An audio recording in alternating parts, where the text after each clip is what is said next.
A nombre de mis compañeras y mi compañero de pleno del INAI, les extendemos una cordial bienvenida y un afectuoso saludo.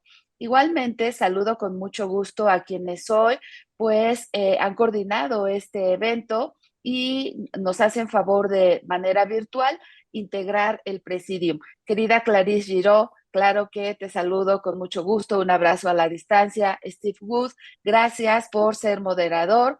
A Bárbara Bognell, presidenta del Grupo de Trabajo de la OCDE sobre Gobernanza de Datos y Privacidad. A Mr. Soji Mihara, secretario general adjunto de la Comisión de Protección de Información Personal de Japón. Querido Gonzalo Sosa, coordinador de la Unidad Reguladora y de Control de Datos Personales de Uruguay. A Philippe Dufresne, comisionado de Privacidad de Canadá. A Trudesha Madhub, presidenta comisionada de privacidad de la Oficina de Protección de Datos de Mauricio. Bienvenidos, gracias a cada uno de ustedes por acompañarnos. Miren, como sabemos, desde octubre de 2021, el INAI ha tenido la honrosa labor de presidir los trabajos de la GPA, que junto con cada uno de sus miembros y observadores, nos hemos visto ante nuevos retos y desafíos como los que presenta un mundo cada vez más interconectado. En la era digital, los datos personales se han convertido en parte fundamental de nuestra economía y sociedad global, trascendiendo fronteras y dando forma a las diversas industrias. Sin embargo, a medida que la importancia de los datos crece, también lo hacen las complejidades y los desafíos que rodean su movimiento a través de las fronteras. Sin duda, el flujo de datos personales ha evidenciado de manera innegable los beneficios para nuestras comunidades, pero también han dado cuenta de las responsabilidades que conlleva. Parte de esas responsabilidades derivadas del flujo transfronterizo de datos se encuentra justamente en el tema de confianza. La confianza es la base sobre la cual se construye el adecuado tratamiento de la información personal, incluyendo claramente su cruce a través de las fronteras. Cuando las personas autorizan el intercambio de datos personales alrededor del mundo, lo hacen con la expectativa de que su información será tratada de manera responsable y segura. La confianza que como responsables debemos de brindar a la sociedad no es solo una cuestión de conducta ética, sino también una necesidad económica, pues ante una vulneración o un indebido tratamiento pudiera resultar en brechas de datos, pérdidas de oportunidades comerciales y daño a la reputación. A medida que más países reconocen la importancia de los flujos transfronterizos de datos, se están promulgando leyes y regulaciones destinadas a proteger los datos y la privacidad. Aun cuando estas medidas son bien intencionadas, también pueden plantear desafíos, especialmente cuando se adoptan a nivel global. Para las empresas que operan a nivel internacional, navegar por un laberinto de diversas regulaciones de protección de datos puede ser una tarea desalentadora. Esta fragmentación regulatoria puede dar lugar a desafíos de cumplimiento, costos adicionales e ineficiencias operativas. Por nuestra parte, como autoridades de protección de datos, enfrentamos el desafío de implementar medidas y acciones que propicien un equilibrio que respete los derechos individuales de privacidad mientras facilita el movimiento de datos. Acuerdos y marcos internacionales como las reglas de privacidad transfronteriza de la cooperación económica de Asia y el Pacífico y el escudo de privacidad Unión Europea y Estados Unidos buscan abordar estos desafíos estableciendo pautas para la protección de datos que promueven la confianza y la interoperabilidad. A nivel global, es importante destacar que desde la GPA coincidimos en impulsar la colaboración entre gobiernos, empresas y sociedad civil. Desde este foro creemos que en el trabajo colaborativo para desarrollar estándares claros, coherentes y globalmente armonizados para la protección de ellos. Estamos seguros que construir confianza en la era digital requiere un esfuerzo colectivo. Sabemos que juntos podemos dar forma a un futuro en el que los datos fluyan libre, pero también segura y responsablemente a través de las fronteras. Yo de nueva cuenta les saludo a cada uno de ustedes, les envío un fuerte abrazo a la distancia desde México. Gracias. Josefina, I will just pass the floor to Barbara, the chair of the Working Party on Data Governance and Privacy at the OECD. A very warm welcome. Barbara, over to you. Thank you. Thank you, Clarice. Thank you for inviting me here today. And many thanks to the Mexican presidency and the Global Privacy Assembly for hosting this important event and giving some space and attention to the work of the OECD. For those of you who don't know me, my name is Barbara Bucknell. I've spent the better part of the last 2 decades working in privacy, both at the Office of the Privacy Commissioner, as well more recently with the Department of Innovation, Science and Economic Development Canada, working on privacy reform. And I currently have the privilege of chairing the Working Party on Data Governance and Privacy, also called DGP. So as you may know, the OECD is a leading international organization that serves as a forum for knowledge exchange, evidence building, and standard setting in relation to a range of social, economic, and environmental challenges. In particular, through the work of its Working Party on Data Governance and Privacy, the OECD has been at the forefront in promoting a respect for privacy as a fundamental value and a condition for the free flow of personal data across borders. So how does the Working Party actually work in practice? Well, in practice, policymakers and regulators of our member countries and observer countries, as well as representatives of civil society, the business community, and other stakeholder groups, come together in Paris, typically twice a year, and discuss how to orient and advance evidence-based policy analysis and elaborate on advice for government on matters of privacy and data governance policy. The OECD Secretariat supports the substantive development of the research and analysis work that governments deem necessary, and then that work is made public, conditional on unanimous consensus of member countries. We're also increasingly meeting outside of these 2 official meetings to learn and discuss about emerging issues. And of course, today is one example of where we're meeting outside of our formal group meetings. One of the reports that the Working Party has most recently undertaken is the one that we're here to talk about today. And it's called Moving Forward on Data Free Flow with Trust, New Evidence and Analysis of Business Experiences. It was published in April of this year, and shortly afterwards was welcomed in the G7 Tech and Digital Ministerial Declaration of 2023. I'm going to leave it to the OECD Secretariat to present the content of the report in greater length, but let me say a few words about the history of this report and the importance that it holds. This report was undertaken by the Working Party at the request of the Japanese Ministry of Economic Trade and Industry, or METI, in order precisely to help move forward the discussion on trust and cross-border data flows. As we know, these discussions have been a priority for policymakers for some time now. Over the past few years, there have been a number of efforts to measure various facets of the cross-border data flows policy question to inform these discussions. We've been seeking answers to questions such as, what is the value of personal data? How much do data flows contribute to global value added? What's the trust-enhancing impact of privacy protection on the economy?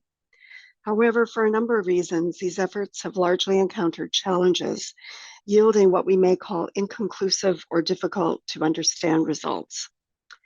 It was in this context that METI, the OECD Secretariat, and the Working Party agreed that while those remain very important issues and worth continuing to pursue, it might also be helpful to focus on empirical studies that are more easily conducted and that would equally enhance and enrich the evidence base through a very practical and substantive angle. The report we worked on is one that relies on business interviews to map the challenges that they currently experience in complying with cross-border data flow requirements. The choice to start with business was together a casual and an obvious one. While businesses are only one set of stakeholders, businesses are major drivers of cross-border data flows, and therefore also major players in ensuring that individuals enjoy high levels of privacy and data protection. Therefore, understanding their views, needs, and challenges seemed essential for crafting policies that support data free flow with trust. At the same time, of course, the report contains a number of caveats that, although it was produced in the context of the Working Party on Data Governance and Privacy, the views remain solely those of business, without prejudice to each country's regulatory autonomy to adopt any regulation that they wish. The aim, again, being simply to enrich the data free flow with trust debate and support evidence-based policy making. So it is with this in mind that I look forward to hearing your reactions today and your thoughts about the challenges and opportunities that emerge from this report and how we as countries at the OECD and at the Global Privacy Assembly can help to ensure that we work together effectively to address existing constraints to greater data free flow with trust. With that, I'll hand it back to the Secretariat. Thank you very much, Barbara, Madam Chair, and Josefina, Madam Chair as well. A lot of ladies to start this conversation. Well, I will speak on behalf of the Secretariat. So, Clarisse, I am the head of the Data Governance and Privacy Unit at the OECD, and therefore the head of the Secretariat who supports the work of the DGP. I will share my slides with you now, always a challenge. All right, so I'll be quick because really the aim today is to have a conversation with you, GPA members, and with the DGP members also present. Just to start also by way of an introduction, let me say, usually at the OECD, when we meet in the context of DGP or of the Committee on Digital Economy Policy, which the Working Party is an emanation of, if you will, we work in the context of a multi-stakeholder engagement process, and that includes representatives of the business society, but also of civil society groups, and also with the internet community. And so we do not work with governments and data protection authorities only when data protection authorities are represented on national, on country delegations. This time, though, for this particular event, we've asked only OECD countries, governments to join so that we can have a trusted discussion among policy and decision makers only. So very quickly, this report adopted in April this year, I think I would like to provide a bit more, sorry, here we go.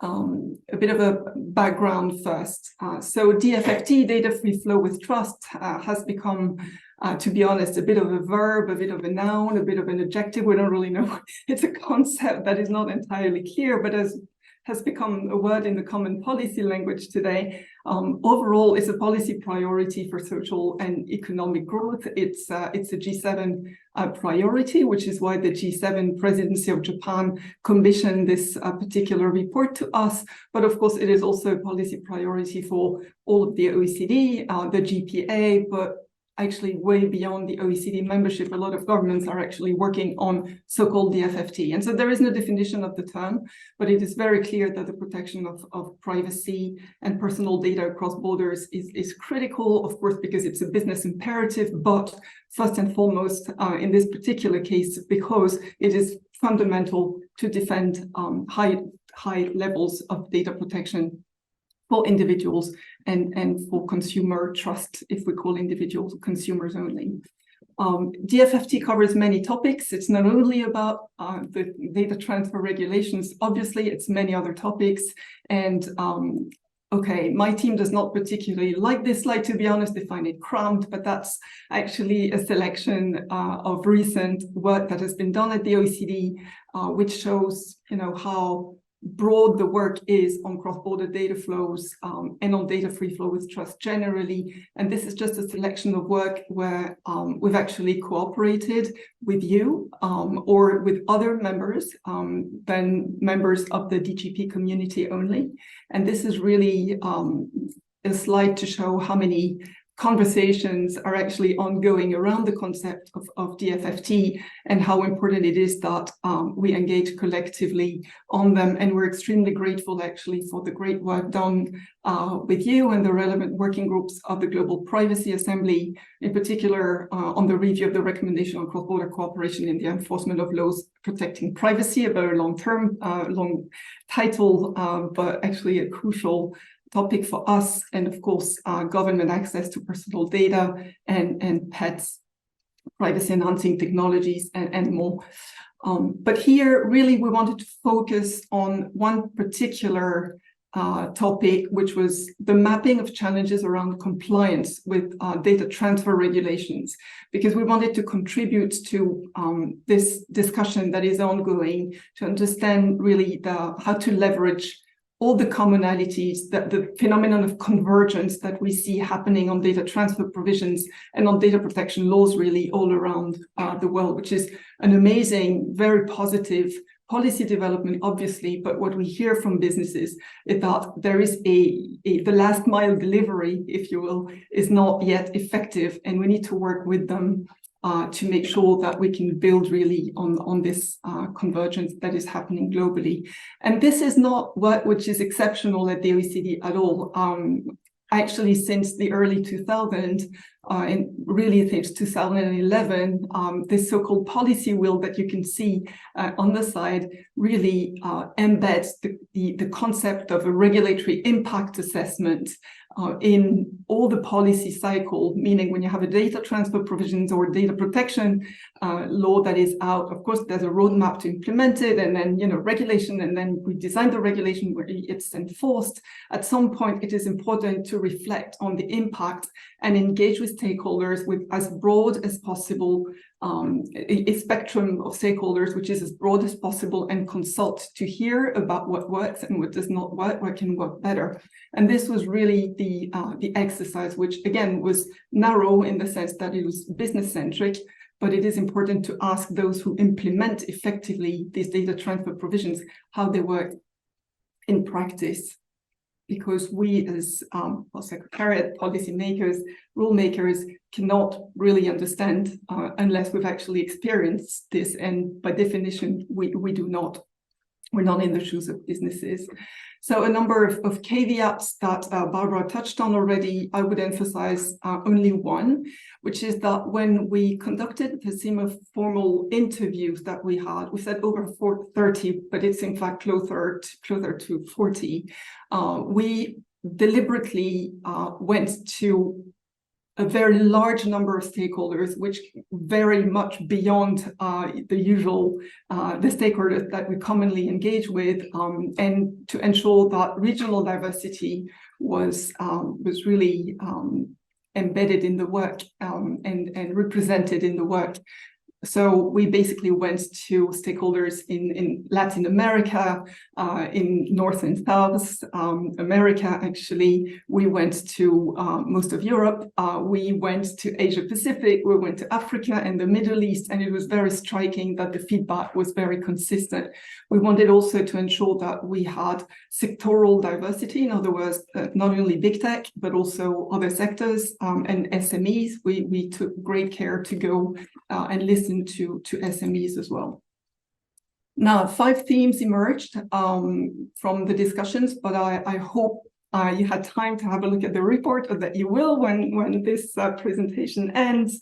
5 key themes. I will focus only on a few, and maybe to share with you what really struck us meaning myself, but also Francesca Casalini, who is on this call and is really the lead writer of this report, and Shihori Maeda, who's also on the DGP team and supported the work. it really struck us that the feedback we got was consistent all over the world, meaning the data protection and privacy landscape is evolving very quickly. And this is considered overall an excellent development. Really, there are more countries now with data protection laws than without. Most of them contain data transfer provisions.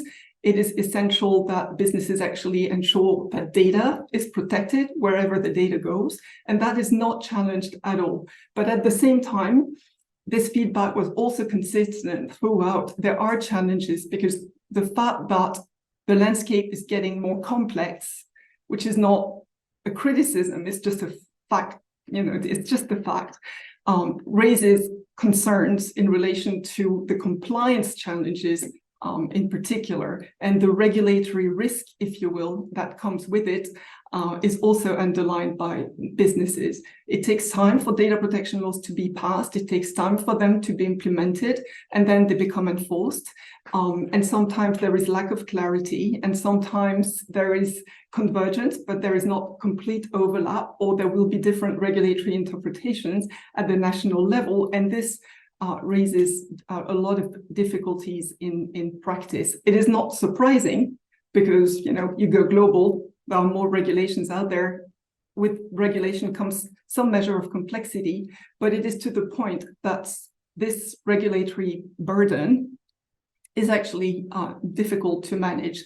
And it was very disturbing to hear that sometimes businesses who wanted to do things well by essence, because there is a regulatory risk attached and because there are consumer expectations out there, and simply because people who implement very practically data transfer and data protection provisions generally within organizations want to do things well because it's their job to make sure that things go well.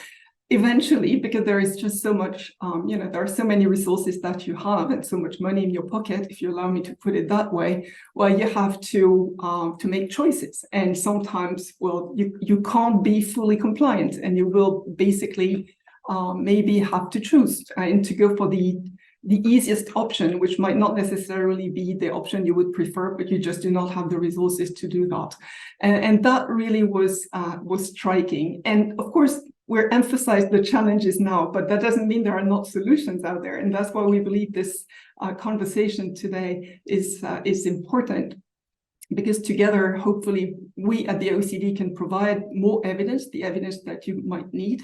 We can do that for the GPA, if that's something you're interested in.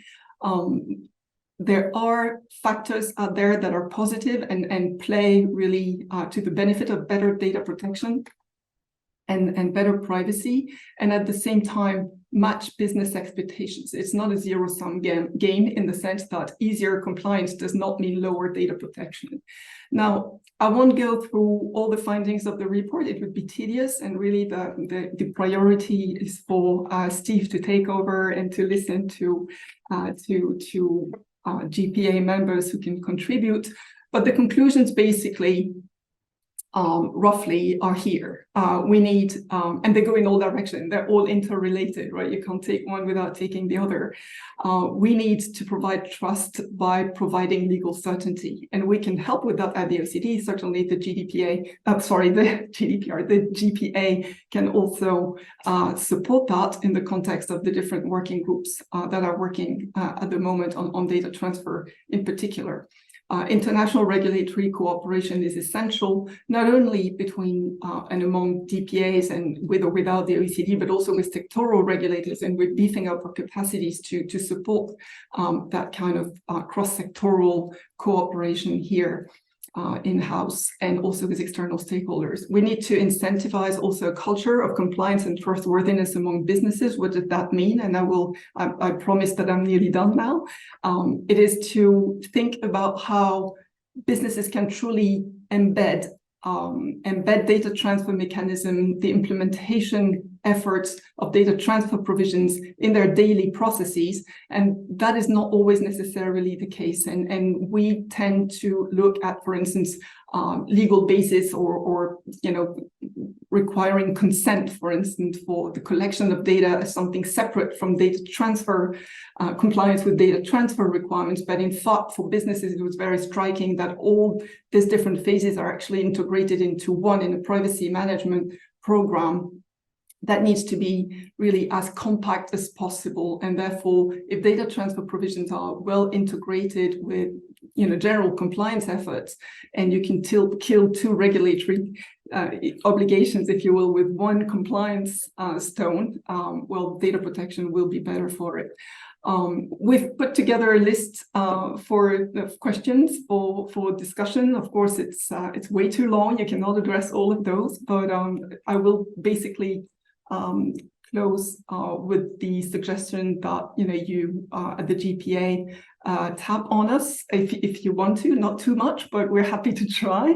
And likewise, I believe the OECD is very willing to engage more with the GPA on a number of current files that we have. And for that, of course, we're very privileged to be observers at the GPA. Likewise, there is a GPA observer at the OECD, and we have a number of data protection authorities represented at DGP.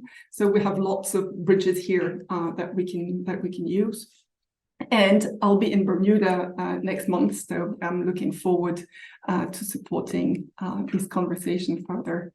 Thank you so much, Madam Chair, and I will stop here and hand it back to you. And with that, I think we will go straight into the panel discussion with Steve. Steve, if you would like to take over. Thank you so much. Steve, by way of a background, everybody knows Steve. He was Deputy Information Commissioner the UK, and formerly actually in Barbara's role as first chair of the Data Governance and Privacy Working Party. And Steve has helped us a lot to put the report together and led a number of interviews with us and for us. So with that, Steve, thank you so much. And thank you also to the DPAs who accepted to make it on this panel. We regret that we did not secure an EU speaker from Europe. We have all the other continents represented, but it's not for want of trying on both sides. And we're very grateful for the DPAs who tried to speak today and represent, but it's the tyranny of our agendas, I guess. Steve, over to you. Thank you. Thank you very much, Clarice. And it's a pleasure to be here to take on moderating the roundtable discussion we've now got as part of this webinar today. So thank you very much for already introducing me to Clarice. Just for those of you who don't know me, I'm the director of an independent consulting company called Privacy X Consulting. And as Clarice said, I was previously the UK Deputy Information Commissioner and the chair of OECD DGP as well. I left those roles about a year and a half ago in 2022, and I'm now in the outside world, really gaining, I think, new perspectives from my work in regulation and policy. So I'm now working with businesses directly day to day on some of these compliance challenges. And I'm also working as a researcher at the Internet Institute in Oxford University as well, which has given me some further insights into some of these challenges and issues. So it's great to be here to have this discussion. And as I've sort of been lucky enough to work with both the GPA and the OECD in the past in my different roles, I really understand the unique and important role both organizations play in this discussion about data free flow with trust. And that's both in the practical issues of regulation about sharing information, and also about feeding into that wider policy development. As Clarice was saying earlier as well, there's a really important sort of policy life cycle about plugging in the right evidence and the right inputs at the right time to constantly inform the rich dialogue we need to continue to improve the regulatory systems we have. And I think it's really important to recognize the important and different roles of all of the stakeholders in the process. Obviously, as Clarice set out in a very helpful and succinct presentation earlier, we've taken this sounding and research into the experience of business, but clearly we need to now understand that report in the context of the regulators for data protection and privacy to make sure we understand views and evidence that are coming from those organizations who are obviously responsible for promoting compliance with the law and enforcing the law as well. And I think that's obviously a really important interaction and dialogue we've now got to sort of balance against in terms of we've gained all of this particular insight and evidence from business. And I think it is important that DPAs obviously have a primary role in promoting compliance and enforcing the law, but equally I think they do have an important role in promoting the evidence about how the law is working in practice. So how does it work in your jurisdiction? What is really happening on the ground? What are you hearing as well? And we're hoping to tap into these particular different insights on the panel we have today. So we have a really good range of representation from GPA members on the panel to get today. As Clarice said, the Secretariat obviously wanted to have a representative from an EU data protection authority, but it wasn't possible today. But I'm sure it will be possible in the future discussions. And obviously, I know personally from my work with all of the EU DPAs and the European Data Protection Board when I was part of that community, how vital and important their input is into this work. So we have a range of representation. We obviously want to hear from different regions, different parts of the world. We want to hear from different economies, so large economies, small economies, and to understand as well about the different issues and challenges that occur relating to cross-border data transfers in those particular jurisdictions from the experience of the DPAs involved. And as Clarice said as well, she had that really useful set of questions on the slide. So I have those questions in mind when I'll be running the panel. And we've also asked each of the participants in the round table today to think about those questions and particularly focus on one question when they're presenting their position. But of course, they will hopefully touch on a number of the different questions as we work through the particular session. So as announced earlier, but I'll run through them again. We have panelists from Japan today. So we have Soji Mihira-san, who is the Deputy Secretary General for International Affairs at PPC Japan. We have the Federal Privacy Commissioner of Canada, Philippe de France, and we have Judisha Mudhab, who is the Data Protection Commissioner for Mauritius. And then lastly, we have Gonzalo Souza, who is a data protection coordinator for the data protection regulator in Uruguay as well. So all of those different perspectives are represented on our panel. And each panelist will have about 5 minutes to present their opening reactions to those questions which have been posed and the evidence presented in the report and how that evidence in the report resonates or not with their experience in their jurisdiction, and how we can feed that back into the global dialogue we need to continue to have, as Clarice set out in her previous presentation. So I'm going to turn to our first intervener now. So I will turn to Soji Mihira-san to give the perspective from PPC Japan. Thank you, Steve-san. Do you hear me? Okay. Yeah. Thank you for your kind introduction. And hello, everyone. I am Shoji Mihara, Deputy Secretary General, the Personal Information Protection Commission, PPC Japan. It is a great honor to join this discussion on the OECD report on the FFT. I would like to express my gratitude to Commissioner Josefina Roman Vergana and the GPA Secretariat INAI colleagues and OECD Secretariat colleagues, including Clarice-san, for organizing this great event.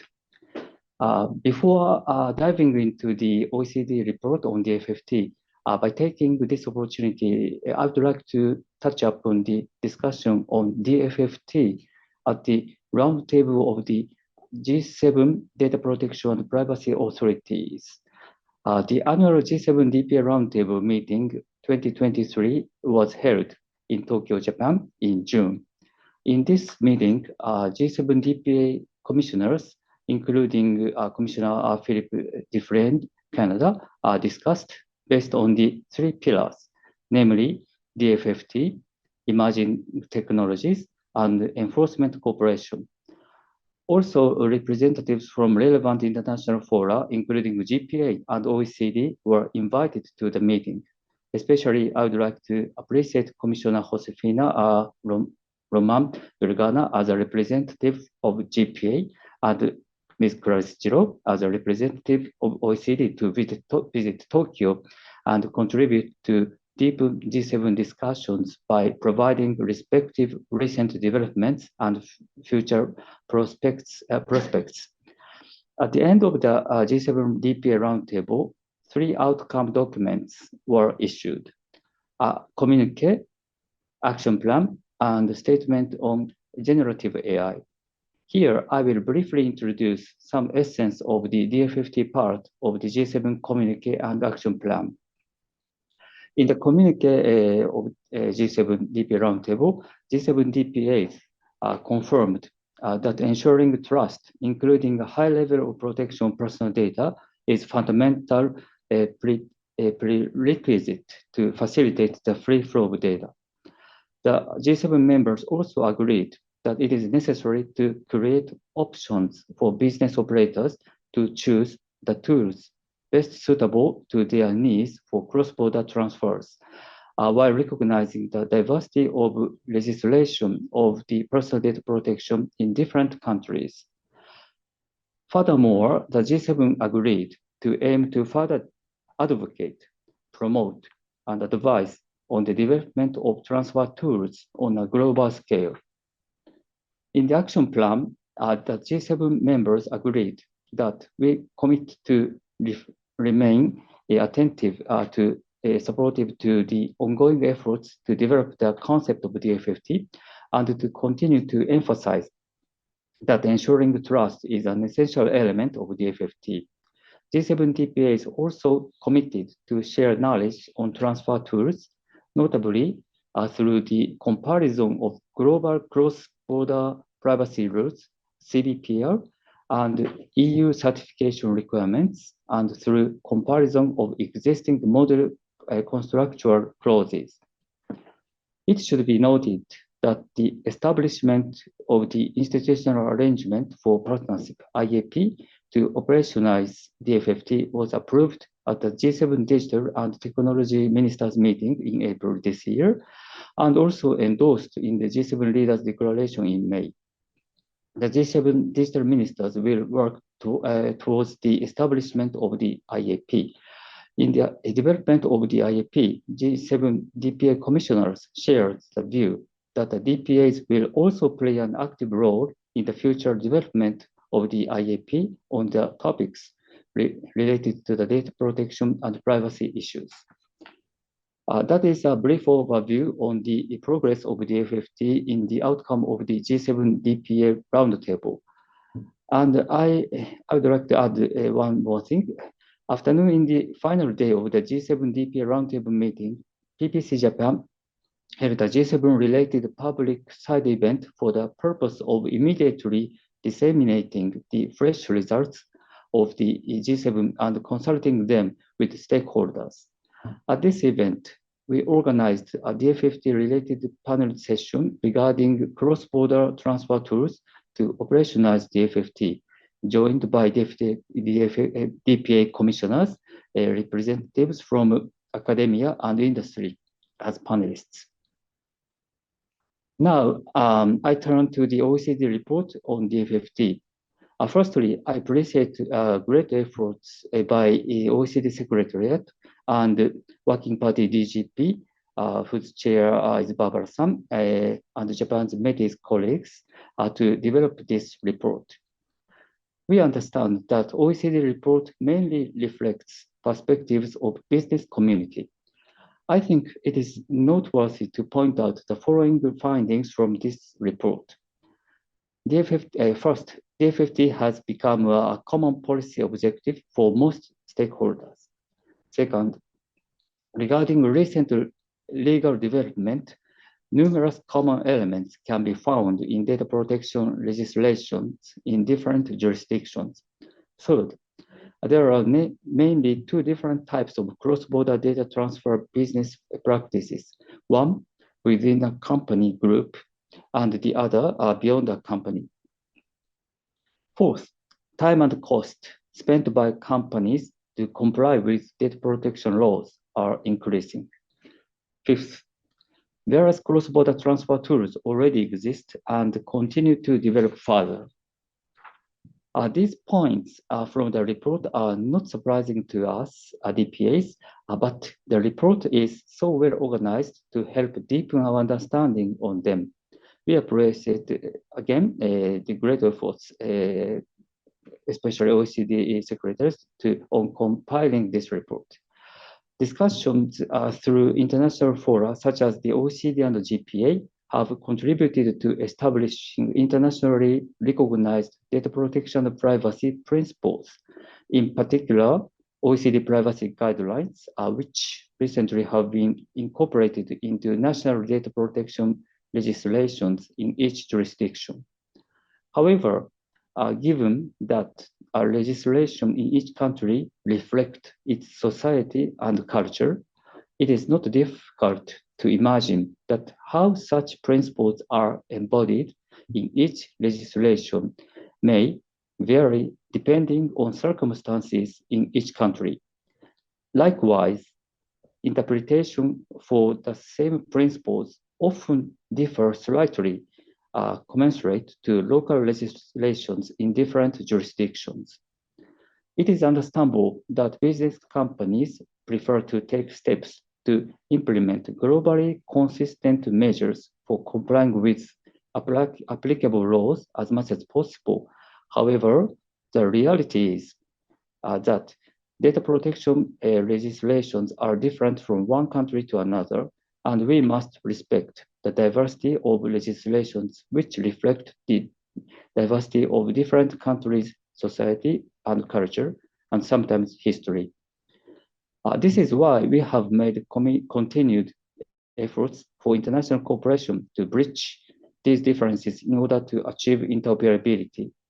It is crucial to further promote such international cooperation. As the OECD report points out, that all the existing data transfer tools have capabilities and limitations, so we need to continue to develop converged data transfer tools in order to foster future interoperability. My time is running out, but I hope you will be able to find some clues on the answers to the questions posed by the OECD report from my introduction on the G7 DPA roundtable meeting and its related public side event. I will stop here now. Thank you for your attention. Thank you very much, Misoji Mihira-san, for that really helpful opening where you set out the context of the additional work that you have been leading in the G7 with the group of the data protection authorities there. And also, I think, setting out your observations and reactions to the report there in terms of the way we have to balance and both bridge the differences between our different systems. Thank you very much. So I'm now going to turn to our second speaker. As I announced earlier, it's from Canada and it's the Privacy Commissioner, Philippe de France. So over to you, Commissioner. Thank you, Steve. Thank you so much for the invitation. Thank you to Josefina for the GPA for this kind of invitation, and to the OECD.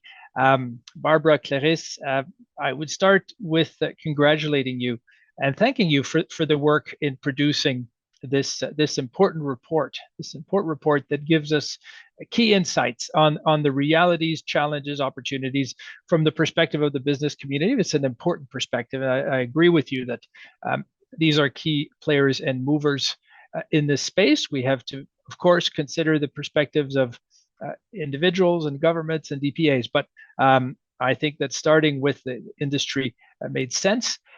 I also will echo some of the comments made earlier by, I believe, Clarisse, in that it's not a zero-sum game. And this is something that I have been highlighting myself as Canada's DPA since my appointment a year and a half ago. I think I coincided with Steve's departure, perhaps my arrival. But I have been talking about privacy as a fundamental right, privacy in support of public and private interest, and privacy as an accelerator of trust. And I think that these themes are absolutely present and relevant in the discussion of DFFT from all perspectives, but including from the perspective of business community. And I can tell you, and it's been mentioned by Shoji-san and others, this is a key topic, top of mind for the DPA, G7 DPA. My colleagues and I met in Tokyo, Japan this year. We'd met in Bonn the year before, and this is a top of mind issue, as it is within the OECD and GPA and IEPP as well. So it's an important and timely issue. We need to get it right, and I appreciated the perspectives of the business community, their challenges centered on the need for enhanced dialogue, greater legal certainty, further incentives for compliance, and international regulatory cooperation. And I think all of those really resonate with the discussions we've had at the G7, and also some of the developments in Canada that I'll talk about, specifically Bill C-27, which brings some of those elements, highlights them, and will hopefully offer some support and solutions to these. And I also want to echo some of the one thing that struck me when I read the concerns of the business community. I think there are parallels to make with some of the challenges faced by individuals themselves, namely the one about the growing complexity, and the fact that we need to have incentives in the right direction. Why? Because resources are finite, people are busy, people have to make choices. Very true for businesses and CEOs and executive leaders, also true for individuals at the micro level when they're faced with policy and privacy choices. So I think there's some harmonies there. Great discussion on the various tools and approaches: accountability, adequacy, contracts, binding corporate rules, certification, consent. So a very useful starting point from any perspective. In Canada, as highlighted in the report, we deal with this from the standpoint of accountability with the organization, and would continue in C-27, required to provide an equivalent level of protection by contract or otherwise.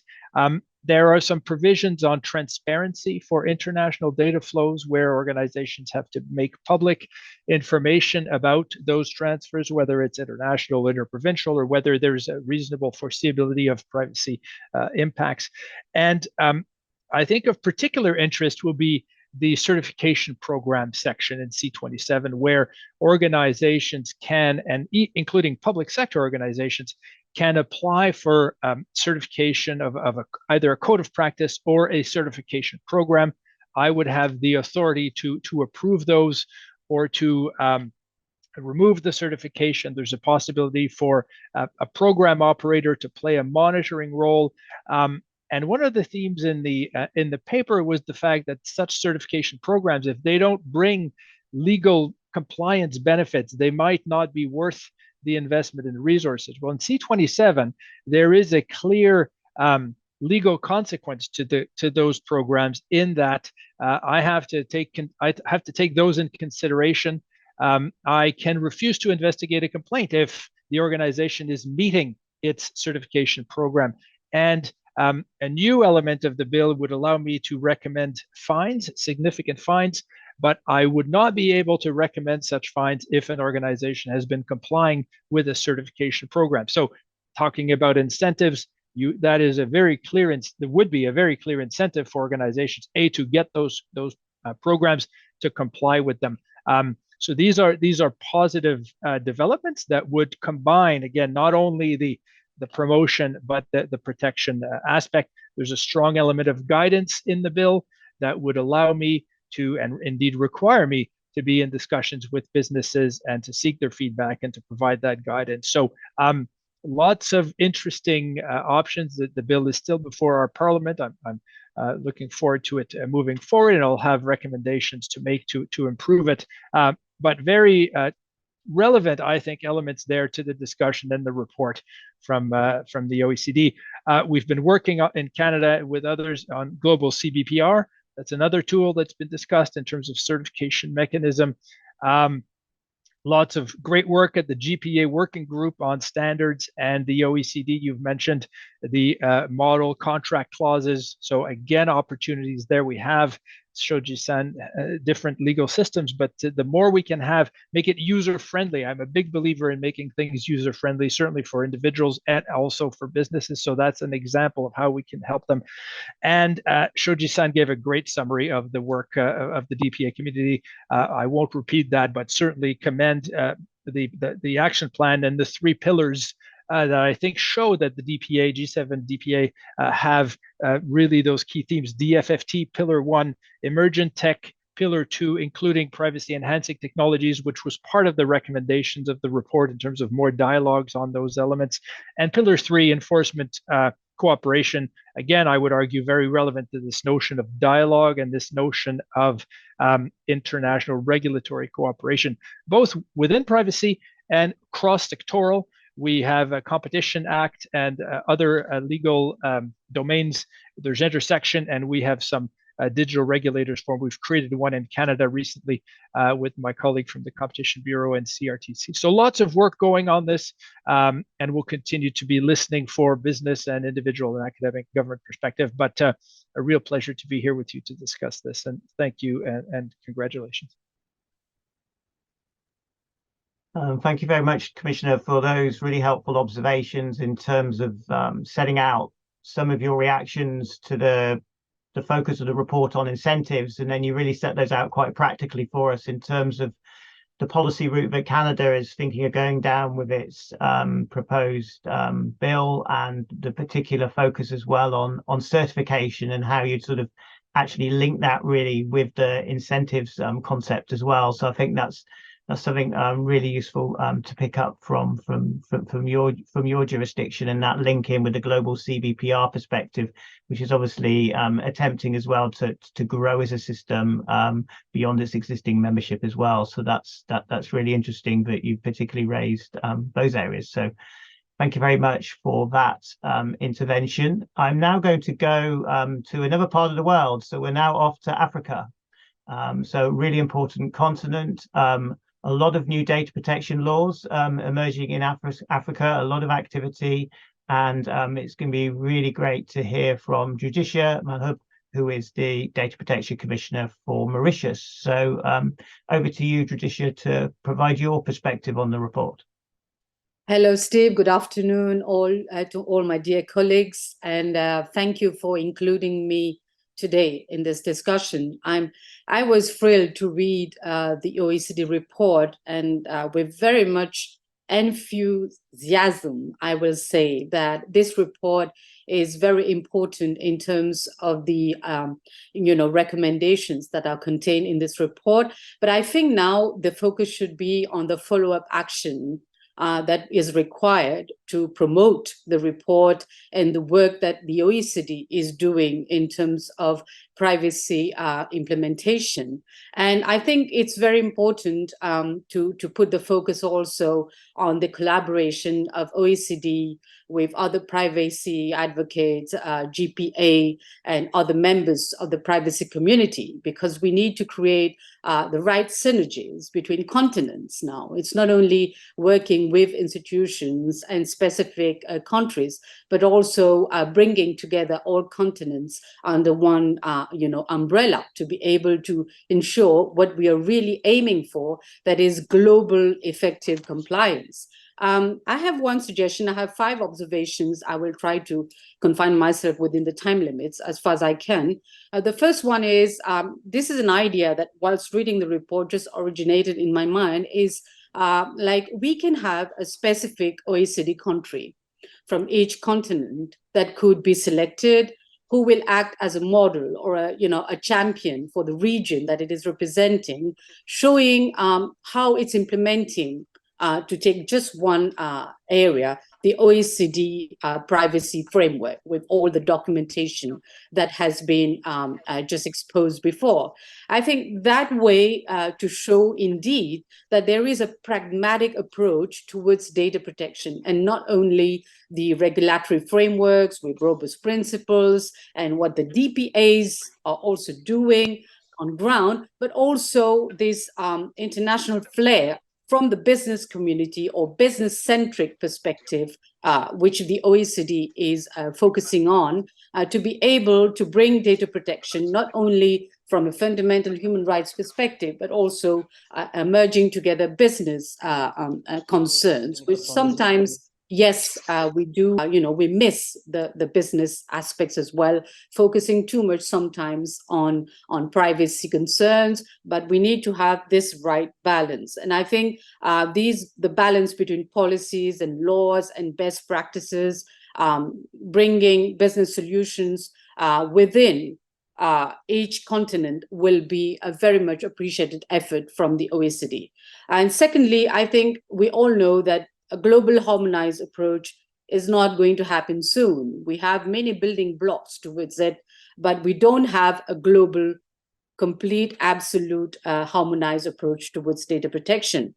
But we do appreciate, like was echoed before, that many countries are moving towards data protection integration, albeit not exactly the same framework, especially relating to cross-border data flows. They are diverse, and there's nothing that we can do seriously about. But there's one way to go forward with this, is actually educating the people and countries as to what is wrong with having a specific cross-border data flow principle in your country, which is not respecting international principles. It's not about national sovereignty. It's not about diversity. It's not about culture. It's about what is pragmatic and what works for businesses. And that is the perspective that we should also be focusing on. So I think this idea is a bit lagging behind. That's why we have many countries which are not coming forward with these types of harmonized principles on cross-border flows.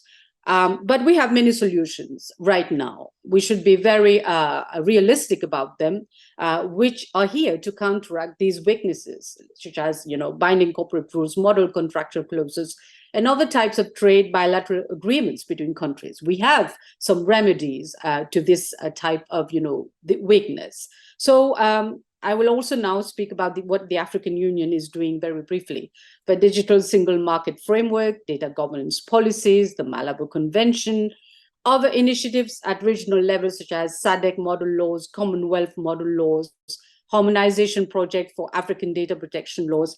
There are many such initiatives on the African continent that have been elaborated and which are here to accompany each country. But what is missing here, you will realize, is the input or the contribution of each country towards these African regional initiatives, which have also been inspired from the EU, from Asia Pacific, from America, Latin American. So this harmonization project is being ingrained to some extent in Africa as well. So we cannot say that countries are not going or moving in the same direction. We are, but maybe the level of understanding is varying in each and every country. And my third observation, definitely, increased visible collaboration from a general standpoint with the involvement of all stakeholders, and mainly, state actors are still missing. My personal experience has been that to be able to influence political commitment, there should be strong international initiatives involved. To be able to influence local politics. And that is something that I must say that we work, but I don't think the convergence of our ideas or of our initiatives is reaching the level of a standpoint that is required to be able to influence policymakers at a very, in a very robust way. So we definitely need more drivers, who can influence policies, whether it's industry-driven or state-driven or both. And fourth, I will say that weaknesses in the global data protection ecosystem is encouraging also businesses without integrity and ethics, and that is wrong. We should aim to, this is creating an unequal competitivity edge between businesses which promote compliance and those who don't. So this, this balance or imbalance between businesses will frustrate businesses in the long run as well, because some are compliance driven, but they are, time, cost, and all these issues are hampering their progress, whereas some are not complying and they are just progressing without a big problem. In some countries, this is happening. I'm not saying everywhere. So also businesses should understand their responsibilities. There's a big problem here with understanding data protection. Many businesses believe they do, but from my own experience, I can say that this is not always happening. Data protection by design is not always happening in all processes. It's not shown in practice. Many products on the market, including AI, do not even meet basic data protection requirements with the appropriate privacy-enhancing technologies incorporated, which explain massive amount of data breaches. And finally, my last point, some do not even understand the difference between cybersecurity and data protection and the role of a data protection regulator. In my country, my office, we created intensive professional training tools for data protection officers, certification programs. We are also a certifying body. We have certified one company and 7 more are in the pipeline. Probably this year, we will hear more about these certification programs that are being successful in Mauritius. And we have embarked on the EU adequacy project because our Data Protection Act is EU GDPR based and Convention 108 plus and Convention 108 inspired. So I will also finally say, however, not only industry, but also political actors and the judiciary need to be educated and trained in data protection. Thank you very much. Much, Commissioner. Again, a really helpful overview of your most important points and reactions to the report. And it's really interesting to hear you bring out some of those points about potentially sort of using regional champions, how we perhaps need to continue to educate and make sure that those who are developing new laws understand the importance of interacting with international principles. I think that's a really interesting point to make. And also the importance of stakeholder engagement and everybody being around the table, but how we do that in practice, I think is really interesting. And of course, remembering what the duty is on business and to make sure that businesses don't profit from non-compliance as well. And ultimately making sure that the incentives are in place, as we talked about in the earlier intervention as well. That I think that's really helpful. So thank you very much for that intervention. So I'm going to turn to the last intervention now. We go to Uruguay. Gonzalo Souza from the data protection regulator there. Over to you, Gonzalo, for your perspective on the report. Thank you, Steve. I don't know if you hear me well. Yeah. Well, first of all, just to thank the GPA and the INAI and dear Josefina and the OECD for the invitation to share some insights into how Uruguay has been dealing with the issue of really hearing the voices of the businesses, and in particular in Uruguay, the importance of SMEs, companies that are actually most of the companies in Uruguay, which poses several, it poses several difficulties for them to comply sometimes with the law, and a financial burden, perhaps also for this compliance. And also to congratulate you for the report. Really, it was a very interesting report. I think that we all share many concerns regarding the business's views on data protection. Just to let you know, for example, we value really the business opinion in Uruguay. The Executive Council of the unit, that it's the most important, well, it's the UNDPA, the URSDP. It's comprised of an executive council and a consultative committee. This consultative committee has one representative of businesses. So there is the need to get the opinion of businesses before, for example, any regulatory initiative by the unit. So we do hear the business opinion in this, and also the business's opinion are important. For example, in a regional level, I must highlight the importance of the Ibero-American network of data protection for Latin America, and there is a specific group on businesses and the internet industry, and this group has been dealing with, synergies between the data protection authorities and companies from the internet. So it's another example of how we consider this perspective in our work. Regarding international transfers and some of the things that were very well explained in the report, I can share some of Uruguay's perspectives in this issue. We have been working in several lines of work. For example, the first one is the Uruguay's position in the international level. We believe that convergence when it comes to international transfers is or data flows, really, data free flows, it's of utmost importance.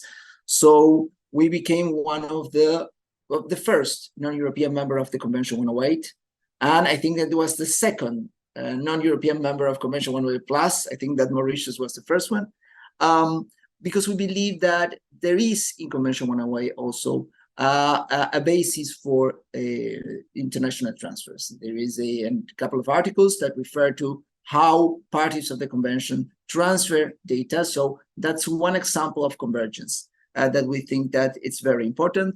Uruguay is also one of the 2 Latin American countries to get an adequacy decision by the European Union. So it is also a recognition of Uruguay's status in the data protection issue.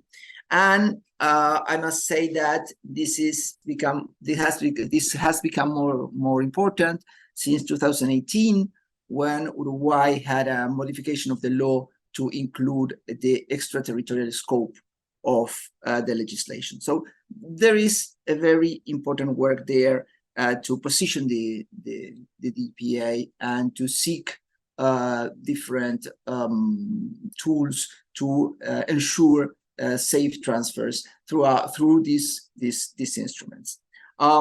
There's also a very important issue of convergence in the Ibero-American network of data protection.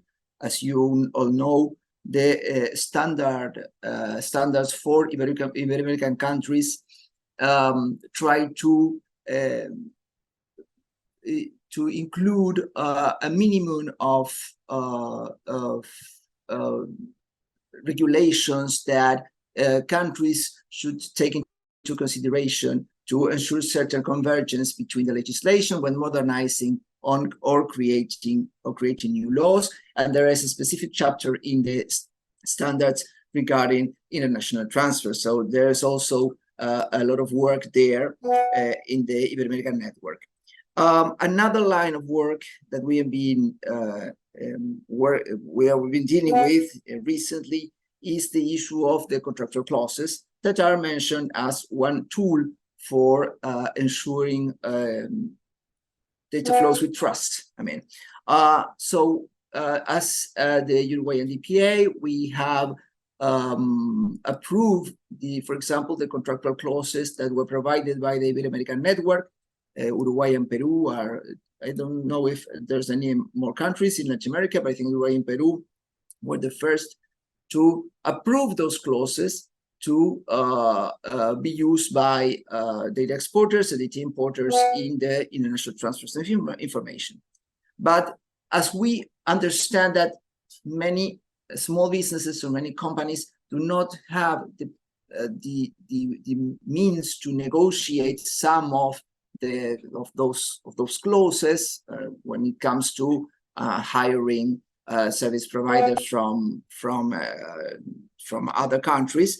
We have also approved at the UN DPA a resolution including a minimum content of contractual clauses. There's no specific clause, but a minimum content of the clause that the data exporter should consider when engaging in a business relation with a foreign company.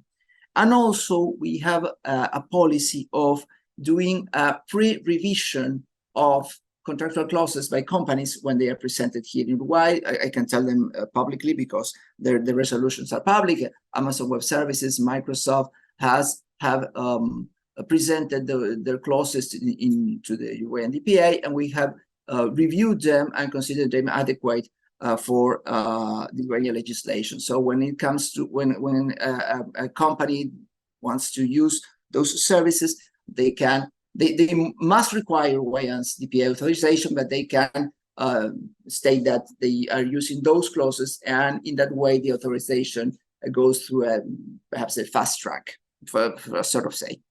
And then finally, I would like to address the question of what we authorities can do to provide tools to companies that want to comply with the regulation. Uruguay's regulation, for example, says that before transferring data internationally to non-adequate countries, they should do the company should do a privacy impact assessment. So we are actually developing a tool that will allow companies to perform a privacy impact assessment before the initial transfer. And we are also providing some tools to require the authorizations needed by our regulation to transfer to non-adequate countries. So those are two examples of tools that are being provided by the DPA.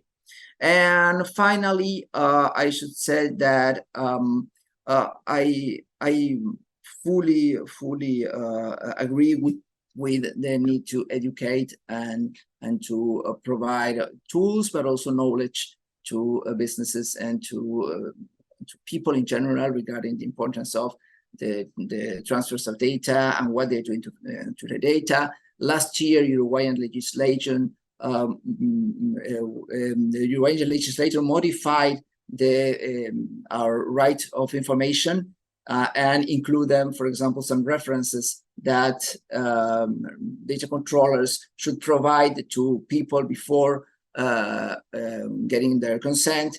And these new additions are related to international transfers of data. So we are working on that. We're working in creating a community of DPOs. That is also an obligation of some of those private companies, and to promote education in this issue. And Steve, I'm going to leave it now and looking forward for the next round. Very much, Gonzalo, for a really helpful final intervention. I think particularly highlighting that the practical steps you're taking in Uruguay to enable compliance with cross-border transfer obligations and how you're working with businesses in that. I think it's particularly useful as well to hear small and medium-sized businesses mentioned at the start of your intervention, but also the practical steps you're taking through model contractual clauses, and how you're actually engaging with certain companies to issue approvals as well, like you talked about Microsoft there as well. So I think that's all another interesting dimension that adds to the practical picture of what's happening on the ground, and how DPAs can learn from the steps that each other are taking here. Sadly, time is, I think, defeating us, as we all expected. We haven't got time for another round of questions, sadly, because we're really at the end of the webinar, which I think indicates that this conversation has to come back. I hope and I expect lots of you will be in Bermuda for the GPA, and the conversation will be considering there. And I know the GPA and the OECD will be taking away from the discussions today to see how this can be continued. But just a few takeaways from me before I hand back to the commissioner from INAI to make the final closing remarks. I think it's really helpful to note that the practical aspects which have come out in the presentation today. So we've heard a focus on how we can use existing networks and initiatives that are already underway. So that's initiatives in the G7 with certain data protection authorities, initiatives and work towards convergence in the African Union, for example. We're hearing what's happening in the Ibo-American networks on convergence as well. So it's important to hear that those initiatives are already underway and what can be done to plug into them. And I guess you could add to that as well, sorry, the global CVPR as well, which is expanding as well. I think it's been great to hear about how practical issues relating to incentives are being discussed. So what do those really mean in practice? So we've heard, a number of references in the different presentations to certification and about how that can work in practice. So I guess we've got to take away these notions of incentives, test them with business against some of the concerns they've raised, and work out how we really provide that all-around set of incentives relating to the overall data protection and privacy management programs, as was discussed earlier, and about how we can continue to really set those incentives out so they feel much more tangible for businesses. And then we had a really good example there from Canada of the steps they're planning to take to make that real with their proposed changes to their regime. And we also had, I think, important references to education. So how do we sort of educate globally about the importance of these issues and how we can understand and work with different countries as they implement new laws. I think we've had some really important points made as well about the stakeholder engagement and who needs to be around the table and how we need to learn from that.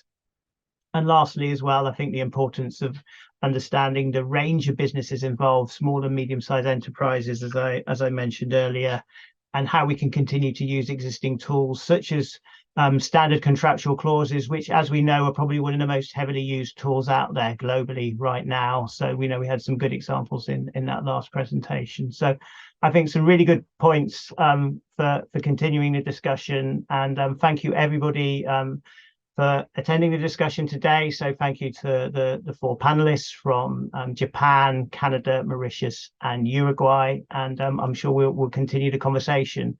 So thank you very much, everybody. And I will now pass over to the Commissioner from INAI, Commissioner Vergara, to make a final closing statement.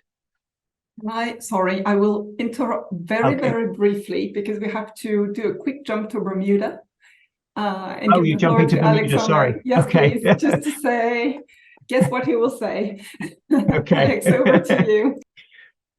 Thank you very much, Clarice and Steve. I could not do a better job of summarizing the conversation that we just had, so I won't even try. But I want to say thank you very much to all of our speakers and organizers for this valuable conversation with so many important points. If I could add one other thought, perhaps a bit philosophical, it's that lately I've been using the phrase from the English writer John Donne that no man is an island. And I've been saying that a lot about Bermuda, ironically, to kind of get people's attention and say, even Bermuda is not an island, because just as this philosophy was true at the birth of the modern world, it's especially true now with our technology that's keeping us all so interconnected. So even if we may be on a geographical island, we need to think of the entire world and issues in that global concept. In addition, I think we can make a very good case, and our speakers today have made a very good case for how global technologies like the internet have been influenced by the fact that our privacy laws have a common kinship or descendancy, largely springing from the OECD's privacy principles. But it does show that there's a convergence on these issues that we can choose to see as a universal value that we're all trying to find.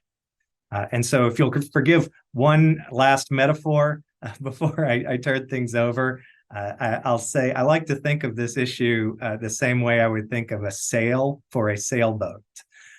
So if we were to focus on only one jurisdiction or one technology or one human right or one emerging issue, then we're just creating a single patch of fabric. But in order to move the ship, we need a very large sail. So we need to make sure that we're tying these different patches together in interoperable ways to make sure we can all catch the wind and move forward in a seamless way.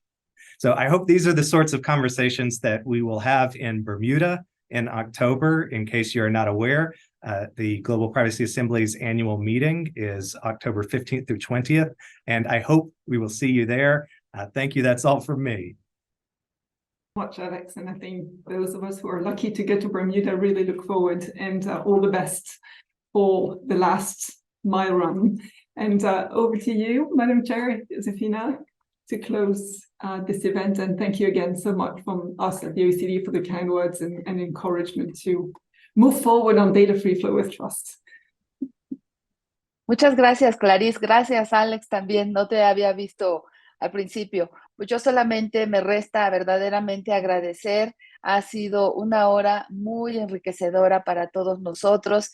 Un comercial, agregar, ustedes recordarán que en la GPA tenemos diferentes grupos de trabajo y Clarice, tú nos decías justamente en la presentación de esta verdadera colaboración y a través de la GPA en los grupos de trabajo que se tienen, que a partir de 2020 ya no solo se pueden registrar miembros, sino también observadores. Creo que podremos compartir información valiosa como esta, pero además ir escuchando no solo nacional, sino regionalmente prácticas que han sido muy exitosas. Yo les agradezco infinitamente que se hayan tomado su tiempo, compartamos información.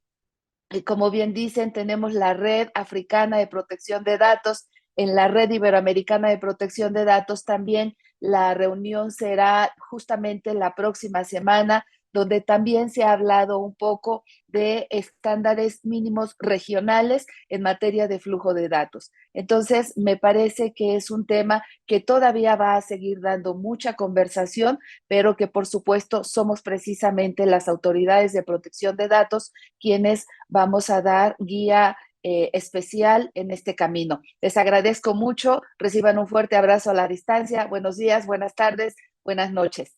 Nos vemos en Bermudas. Gracias.